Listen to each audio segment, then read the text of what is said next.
The future of energy. It's buzzing, isn't it? And green hydrogen is right up there. Splitting water with renewables. Sounds simple. Almost too simple sometimes. Exactly. Today we're diving into a really interesting study. It's called Impact of International Transportation Options on Cost of Green E-Hydrogen Supply. Global Cost of Hydrogen and Consequences for Germany and Finland. Quite a title. It is. But it basically asks, does it make sense economically for places like Germany and Finland to import green hydrogen, from sunny spots like Chile or Morocco? Or should they just make it at home? Right. And this deep dive is really your shortcut to getting the main points, the surprising bits, without needing a PhD in chemistry or economics. We're looking at this specific research paper, digging into their numbers and conclusions. The mission: figure out if importing this green e-hydrogen actually holds up financially for Germany and Finland. And the promise of green hydrogen, it's big. The study touches on this. We need to cut emissions, right? Fossil fuels caused, nearly 80% of the greenhouse gas increase between 1970 and 2010. That's huge. It is. And hydrogen isn't just about burning it directly, like in a car, though that's possible. Its real potential, maybe the bigger potential, is as a building block. The building block? Yeah, a feedstock for making things like green fuels for ships and planes, e-fuels. Or green chemicals, e-chemicals, even green steel. That's likely more significant than just energy storage, though it can do that too. Okay, so it's foundational. And this could mean countries with loads of sun or wind could become like the new energy powerhouses, Right. exporting hydrogen. Exactly. That's the potential shift this study explores. But then you hit the big question, cost. Right. And the study, Impact of International Transportation Options on Cost of Green E-Hydrogen Supply, Global Cost of Hydrogen and Consequences for Germany and Finland, really gets into this. How do you compare costs? They use something called LCOE, Levelized Cost of Electricity. Can you break that down simply? What makes it go up or down? Sure. LCOE is basically the average cost over the whole lifetime of, say, a solar farm or wind park. Key things are the initial cost to build it, CapEx. Okay, the big upfront money. Yep. Then operating costs, OPEX, keeping it running. How much it actually runs those full load hours, really important for renewables. More sun, more hours, lower average cost. Precisely. Then there's financing, the WACC, weighted average cost of capital, how long the plant lasts, and how efficient it is. All those factor in. Got it. So the study compares Germany and Finland, okay, renewables, but not amazing, with Morocco and Chile, solar champions. What did they find about production costs? Well, interestingly, back around 2020, the production costs were pretty similar, actually, in the same kind of range across all four places. Real, so not cheaper initially. Not dramatically, no. But here's where it gets interesting, like you said. Look forward to 2050 in the study's projections. Ah, okay. The future picture. Yeah. By 2050, Morocco and Chile pull way ahead. Their costs drop significantly thanks to all that sunshine. We're talking maybe 19 to 49 euro per megawatt hour of hydrogen. Wow. And Germany and Finland? Still higher, maybe 29 to 61 per megawatt hour. So a definite cost advantage for production in Morocco and Chile emerges over time. Big time. Okay, so if it's getting so much cheaper to make it there, the obvious question, the one this study tackles, is why not just ship it all over? That's the $1 million or maybe billion euro question. And this is where the study really focuses. Getting it from A to B. The transport, pipelines, ships. This infrastructure piece is crucial for the economics. And they didn't just gloss over it. They went deep. Two main routes analyzed. First, pipelines. From Morocco or Zasse all the way to Hamburg in Germany. That's, nearly 3,000 kilometers plus detours? And even further to Porvoo in Finland, over 4,000 kilometers. It's long pipelines. And importantly, the study highlights these aren't just like natural gas pipelines. Hydrogen's tricky. How so? It can make steel brittle. Hydrogen embrittlement, it's called. Yeah. So you likely need different, maybe more expensive materials or coatings. The study actually estimated costs based on U.S. gas pipelines, but added like a 35% premium for hydrogen compatibility, plus adjustments for scale. Okay, so pipelines aren't straightforward. What was the other option they looked at? Shipping. Yep. Shipping liquid hydrogen. From Antofagasta in Chile, across the ocean to Hamburg and Porvoo. We're talking massive distances, 14,000 kilometers. Liquid hydrogen. Sounds cold. Incredibly cold. Yeah. Minus 253 degrees Celsius. That's the catch. Liquefying it takes a lot of energy. How much energy? The study assumes it gets better, but starting around 10 kilowatt hours per kilo of hydrogen, maybe down to 7 by 2050, That's, a significant energy penalty right up front. And then you need the whole infrastructure. Exactly. Huge liquefaction plants, export terminals, import terminals, those specialized LH2 carrier ships. They mentioned one small one exists now. Bigger ones are planned storage tanks dealing with boil off. Boil off, like some just evaporates. Yeah, even with the best insulation, you lose some during the voyage. It all adds up. It's a complex, extensive chain. So cheaper production over there, but this really complex and costly journey to get it here.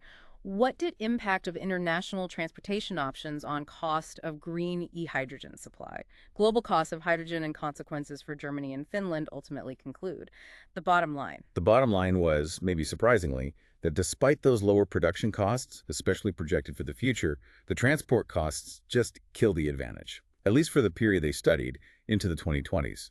Importing was significantly more expensive than making it locally in Germany or Finland. Significantly. How much more? We're talking in the early 2020s, imports were potentially 39 to 79% pricier for Germany compared to domestic production, and for Finland, even more, 34 to 100% more expensive. Wow, 100%, so double the cost potentially. Potentially, yeah. And even looking out to 2050, imports still look like they'd be, 40 to 70% more expensive for Germany, maybe 40 to 55% for Finland. So that dream of just importing cheap green hydrogen, it hits a wall, a transport cost wall. Pretty much, at least based on these projections and technologies. It was also interesting that in 2020, the study found imports from Chile were cheaper than from Morocco, despite the huge distance. Why is that? Lower production costs in Chile back then, apparently, and maybe long-distance shipping just scaled better than those very long pipelines at that point in time. Geography and the specific tech costs really matter. Okay, so transport costs are the villain here. How much of the total imported cost is just the transport part? A huge chunk. The study breaks it down anywhere from like 29% up to 63% of the final landed cost was just getting it there. 63%, more than half. Yep. For those Morocco pipelines in 2020, transport alone could add, say, 48 to 65 per megawatt hour for Germany, even more for Finland. Now, they do project those pipeline costs will drop by 2050 due to scaling effects, assuming we build more capacity. Okay, some hope there. Some hope, yes. And financing costs that WACC we mentioned matter too. Cheaper money means cheaper pipelines. For shipping, that liquefaction energy cost is a really big factor, especially if the distance isn't massive. Which brings up the pipeline versus ship question. When does one beat the other? Did the study look at that? They did. They calculated a break-even distance. In 2020, they figured onshore pipelines were cheaper for distances up to about 1,370 kilometers. Okay. Go further than that, and shipping started to look better. Okay. And by 2050? That break-even point shifts quite a bit, out to around 2,370 kilometers. The assumption is that pipeline costs per kilometer will fall more significantly than shipping costs over time.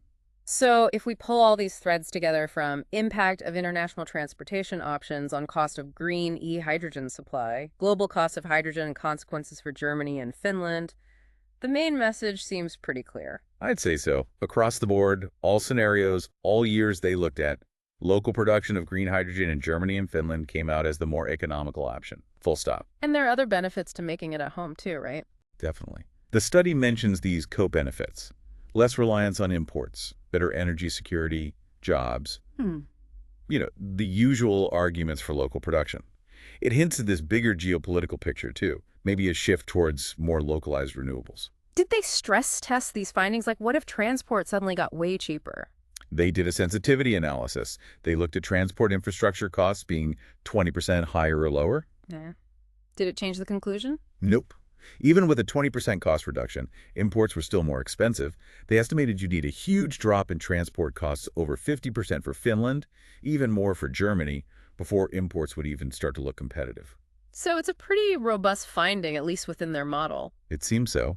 They also checked how cost variations affected that pipeline shipping break-even point. It moved it around a bit, maybe a few hundred kilometers either way, but didn't fundamentally alter the picture. Now, every study has its limits. What did the researchers say they didn't cover, or what needs more work? They were clear about that. Their focus was squarely on new pipelines and liquid hydrogen shipping. They acknowledged that repurposing existing natural gas pipelines is a big what-if. Could that be much cheaper? Potentially, yes. Maybe only 10 to 50% of the cost of building new. But, and it's a big but, there are technical issues.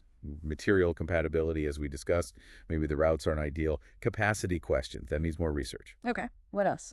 They also didn't dive deep into other ways to transport hydrogen, things like LOHC's liquid organic hydrogen carriers or ammonia. Right, you hear about ammonia sometimes. Yeah.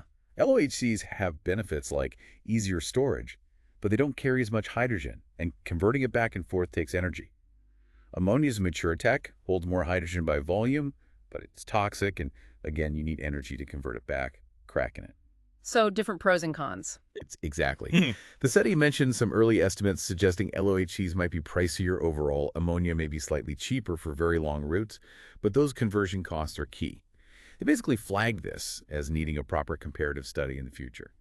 And of course, forecasting costs for tech like huge LH2 ships that aren't widely deployed yet. There's always uncertainty there. Sure, that makes sense. So, wrapping up our deep dive on impact of international transportation options on cost of green e-hydrogen supply, global cost of hydrogen and consequences for Germany and Finland, what's the single biggest takeaway for you? For me, it's that based on what we know now and the projections in this study, the economic case points strongly towards Germany and Finland developing their own domestic green hydrogen production. The sheer cost of moving hydrogen over long distances is just a massive barrier right now. It effectively cancels out the cheaper production costs you might find elsewhere. That's a really clear and maybe sobering insight. It definitely makes you think, though. Things change fast. Renewables are getting cheaper. Maybe there will be breakthroughs in transport tech. Could these conclusions look totally different in, say, 10 or 20 years? That's the big question, isn't it? Absolutely. What innovations might just flip this whole equation and make that global green hydrogen market actually happen? That's certainly something for you, the listener, to ponder as we watch this space evolve.